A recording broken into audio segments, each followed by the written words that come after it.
قال نبی صلی اللہ تعالی علیہ وآلہ وسلم خیرکم من تعلم القرآن وعلمہ۔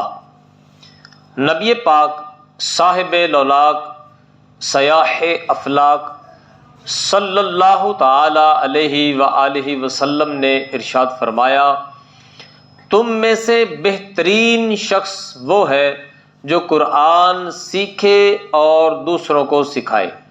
اب جس کو میرے آقا مدینے والے مصطفیٰ صلی اللہ تعالی علیہ وآلہ وسلم بہترین شخص قرار دے دیں، یقیناً وہ بختوں والا اور بہترین شخص وہی ہے جس کو میرے آقا نے کہا، یعنی قرآن پاک کو پڑھنے والا، سیکھنے والا اور دوسروں کو سکھانے والا بہترین شخص ہے۔ قرآن پاک نازل جو ہوا ہے اس کی ابتدا ماہ رمضان المبارک کے مقدس مہینے میں ہوئی، اور نبی پاک علیہ السلام کی بارگاہ میں اس کو لانے والے جو ہیں وہ روح الامین حضرت جبرائیل علیہ السلام کو یہ شرف حاصل ہوا، اور شب معراج کچھ آیات بلا واسطہ بھی عطا ہوئی۔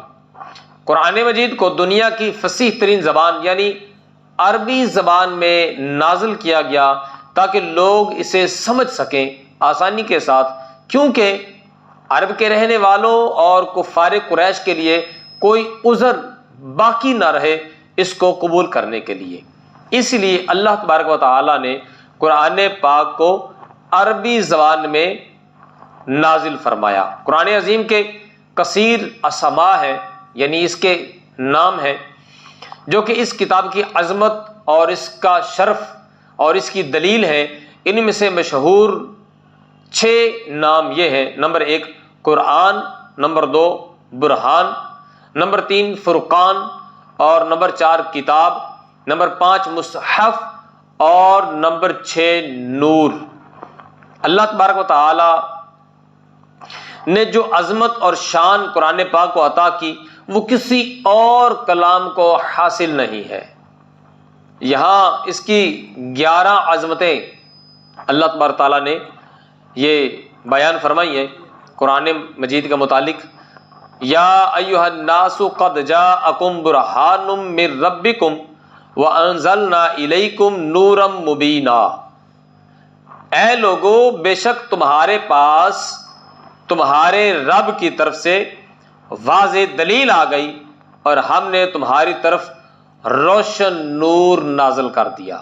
اب دیکھیں اللہ تبارک و تعالی اس کو نور فرما رہا ہے، اور یہ نور جب ہمارے سینے میں اترے گا تو یقیناً وہ بندہ تو نبی پاک علیہ السلام نے جو ارشاد فرمایا کہ خوش نصیب ہے اور بہترین ہے کہ جس کے سینے میں پھر یہ اللہ تعالیٰ کا عطا کیا ہوا نور چلا جائے۔ اچھا، قرآن پاک کو ہم پڑھتے تو ہیں، یقیناً ساری دنیا والے لوگ پڑھتے ہیں۔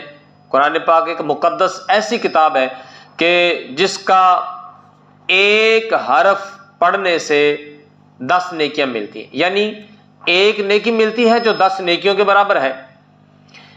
اتنی مقدس کتاب دنیا میں اور کوئی نہیں ہے، اتنا شرف، اتنی بلندی، عظمت کسی اور کتاب کو حاصل نہیں جتنی کہ قرآن پاک کو ہے۔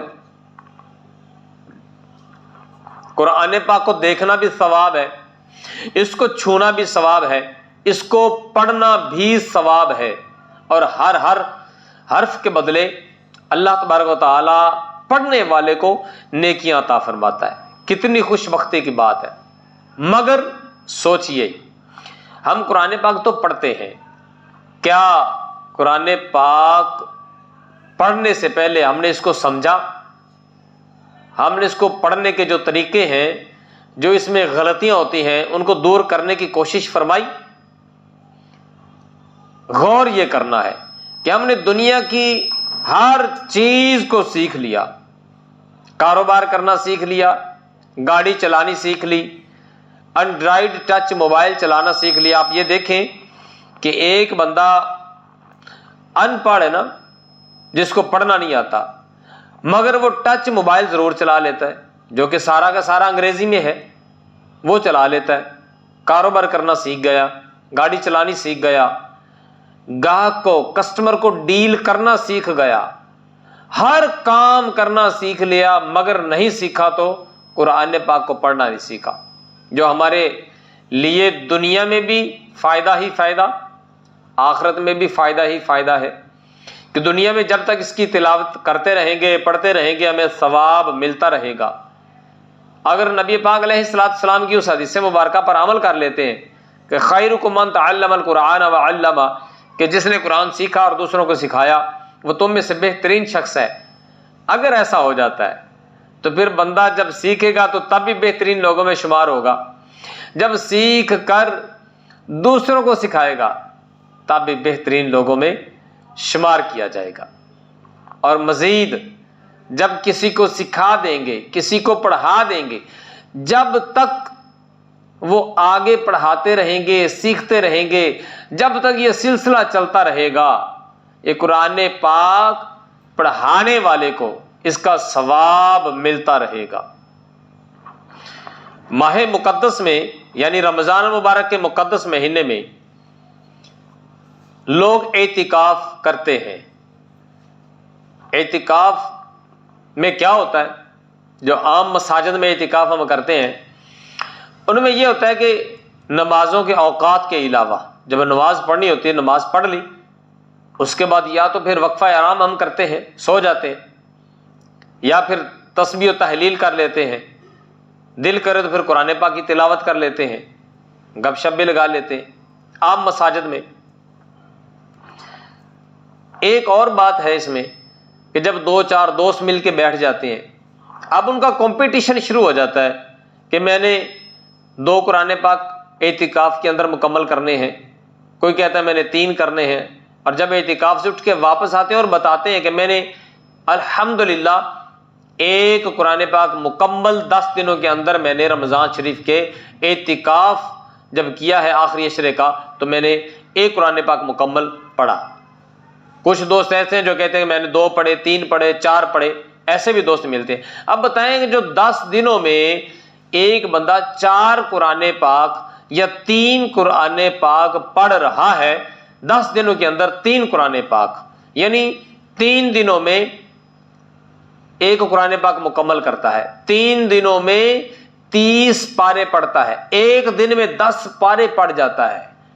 اب بتائیں جو بندہ 1 دن میں 10 پارے پڑھ لیتا ہے اس کی غلطیاں ہوتی ہیں یا نہیں؟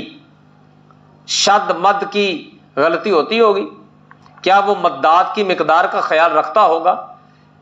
کیا وہ قرآن پاک کے اندر جو بھی اس کو پڑھنے کے قواعد ہیں کیا ان کو وہ مد نظر رکھتا ہوگا؟ مد و لین کا خیال رکھتا ہوگا؟ بالکل سمجھ نہیں آتی ایسی بات کہ وہ شاید ان چیزوں کا خیال رکھ کے پھر پڑھتا ہوگا۔ اگر ایسا تو کرے تو پھر تو نہیں ہو سکتا۔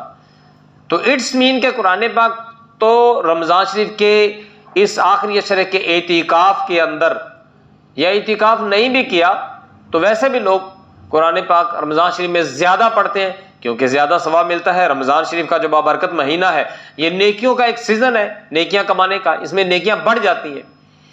تو اب جب قرآن پاک ہم پڑھتے ہیں تو ہماری کوشش یہی ہوتی ہے کہ زیادہ سے زیادہ پڑھ جائیں، یہ کوشش نہیں ہوتی کہ ہم سیکھ بھی جائیں، ہم صحیح پڑھ بھی رہے ہیں یا غلط پڑھ رہے ہیں، یہ کوشش نہیں ہوتی، بس یہی ہوتی ہم پڑھ جائیں، ہم زیادہ پڑھ لیں، میرا دوست جو پڑھ رہا ہے اس سے زیادہ میں نے پڑھنا ہے، میں اس سے آگے نکل جاؤں، اس سے زیادہ پڑھ جاؤں۔ مگر میرے بھائیوں، میرے دوستوں، یہ بھی صاحب و خیال رکھنا ہے کہ ہم نے پڑھنا تو ہے ہی مگر اس کو سمجھ کے پڑھنا ہے۔ اگر سمجھ کر پڑھیں گے تو پھر یقیناً قرآن پاک پڑھنا ہمارے لیے باعث رحمت ہوگا اور پھر ہمیں نیکیاں ملیں گی۔ اور اگر اس کو سمجھ کر نہ پڑھا، جیسے آیا ویسے پڑھ دیا، کوئی سمجھ نہیں آ رہی کیا پڑھا جا رہا ہے، تو پھر یہ پڑھنا ہمارے لیے رحمت نہیں بلکہ گناہ کا سبب بنے گا۔ کیوں؟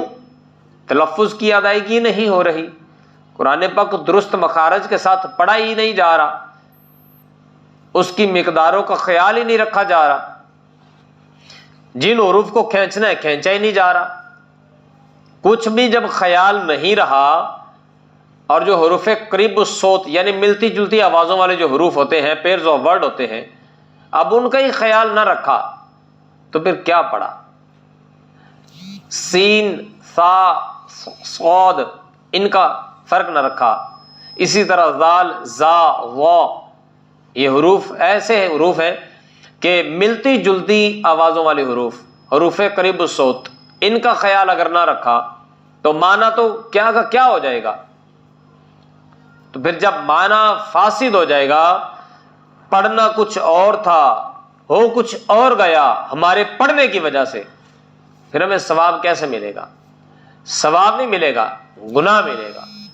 تو کوشش یہی کی جائے کہ قرآن پاک بابرکت اور مقدس کتاب ہے، اور اس مقدس مہینے کے اندر اس کو ضرور پڑھیں، زیادہ پڑھیں، مگر سمجھ کر پڑھیں.